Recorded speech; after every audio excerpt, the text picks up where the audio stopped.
విశాఖ ఉక్కు ఉద్యోగులకు కార్మికులకు పూర్తి స్థాయిలో అండగా ఉంటామన్నారు బీసీవై పార్టీ అధినేత రామచంద్ర యాదవ్. రాబోయే రోజుల్లో ఉద్యమాన్ని మరింత తీవ్రతం చేస్తామని హెచ్చరిస్తారు. కొంతమంది బడాబాబుల కన్ను విశాఖ స్టీల్ ప్లాంట్పై పడిందని ఆరోపించారు. కుట్ర పన్ని ప్రైవేటీకరణ చేయాలని చూస్తున్నారని మండిపడ్డారు. ఉక్కు ఫ్యాక్టరీ ఆస్తులను కాజేసి లక్షలాది మందిని రోడ్డుపైకి తీసుకొచ్చే ప్రయత్నం జరుగుతోందన్నారు రామచంద్ర యాదవ్.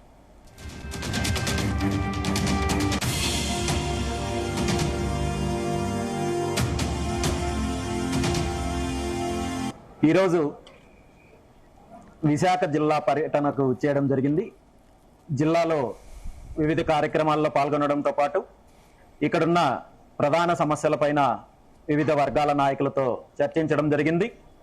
అందులో ముఖ్యంగా విశాఖ స్టీల్ ప్లాంట్ ప్రైవేటీకరణ అంశానికి సంబంధించి స్టీల్ ప్లాంట్ కార్మిక ఉద్యోగ సంఘ నాయకులతోటి చర్చించడం జరిగింది. ఈ అంశం పైన రాష్ట్రంలో ఉన్న ప్రజలందరికీ కూడా పూర్తి స్పష్టత ఉంది.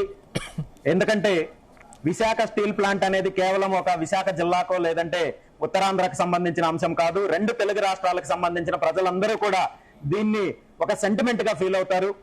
విశాఖ ఉక్కు ఆంధ్రుల హక్కు అనే నినాదంతో అనేక మంది పోరాటం చేసి ప్రాణ త్యాగం చేసి వేలాది మంది రైతులు తన భూములను తన పిల్లల యొక్క భవిష్యత్తును పణంగా పెట్టి విశాఖ స్టీల్ ప్లాంట్ ఏర్పాటుకు సహకరిస్తే